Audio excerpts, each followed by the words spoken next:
everybody. I'm Brittany Lewis. Right now, I am in Cincinnati, Ohio at the Forbes Under 30 Summit. Joining me now is City Council member Seth Walsh. Seth, thank you for joining me. Thanks for having us. Welcome to Cincinnati. We are here. We feel welcomed in Cincinnati, and so should entrepreneurs. Why is that? What about Cincinnati and Ohio is a good place to start your business? Because we want you here. We want people who have the next great idea to come to Cincinnati, come to Ohio, take the chance with us. We've got an amazing Fortune 500 network that's set up. We've got the mentorship. We've got the businesses that have succeeded. We've got the people that want you to be the next business that succeeds. I mean, look at FC Cincinnati as an example. 7 years ago, it started as a third-tier soccer team, and within 2 years, it became an international success and was in the MLS because everybody wants to succeed. And it's the same thing for the startup world and the entrepreneurs here in all of Ohio. We want you here. We want you to succeed. So you want them here. You're going to lure them here to Cincinnati, but what makes them stay? Because once you get here, you realize I'm not lying. You realize that how easy it is to get a hold of everybody, how easy it is to find those people that want to support you and invest in you, and not just financially invest in you, but mentor you, be available, introduce you to the next people that can help you get to that next level. I mean, that real Midwestern community values become true when you get here and you realize, like, I'm not in this alone. Everyone wants me to succeed as much as I want to. And what sectors are you seeing in Cincinnati, in Ohio, really expanding right now? There's a lot going on. I mean, one, sports is really starting to take off around the state, really. Soccer, we're hoping we get a women's soccer team here soon, and Cincinnati and Cleveland would be pretty cool. But also, we've got a lot of tech business that's starting to take off.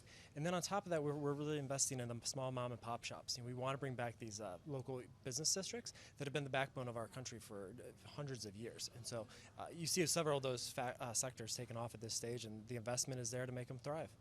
Small businesses, mom and pop shops, really, as you said, are the backbone of our country. Yeah. So what do you think is needed today to spur entrepreneurship in this country? Good mentorships that are willing to show you what we learned the hard way. I think too often, there's a reason it's learned the hard way. And so how can we help people on the front end navigate those and figure out what it takes to take that next step? Because when you're an entrepreneur, I mean, you're just going day after day after day trying to survive.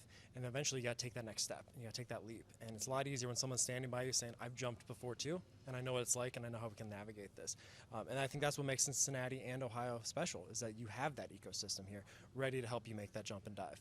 It's tough, especially in your career, when you feel like you're stumbling around in the dark. You don't have that guiding hand to help you. So we have a lot of under 30s here, obviously, at this summit. So what's your advice to them to find that mentor that is the right fit? Well, first I'd tell them to embrace the stumbling around in the dark and figuring it out. I think we all fake it till we make it, and then we continue to fake it some more. But in terms of finding the mentor, I mean, it's about knowing who you are and knowing what the impact you want to have on this world is. And then you go find people that agree with that and that you can align with them when you're talking to. You're talking the same language. You're talking about the same values. Those people are going to give back to you as much as you're going to give to them. And in 10 years from now, when we're here at the Forbes 2034 Under 30 Summit, what is Ohio going to look like? What businesses are going to be here? What does the future hold? I mean, this is going to be a really cool place in the next 10 years. Even in the next 5 years, you're going to see it really taking off. I think you're going to see more influx of young professionals. I think you're going to see the arts community really continue to explode. We see that the arts community is one of the biggest communities in Cincinnati as a whole, even over our 3 major professional sports teams.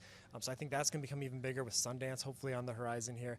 You're going to see the tech industry taking off. You're going to see our schools, with the University of Cincinnati, with Xavier University. I mean, they're really expanding and they're taking that next leap to attract in the right type of students and the next wave of leaders in our community.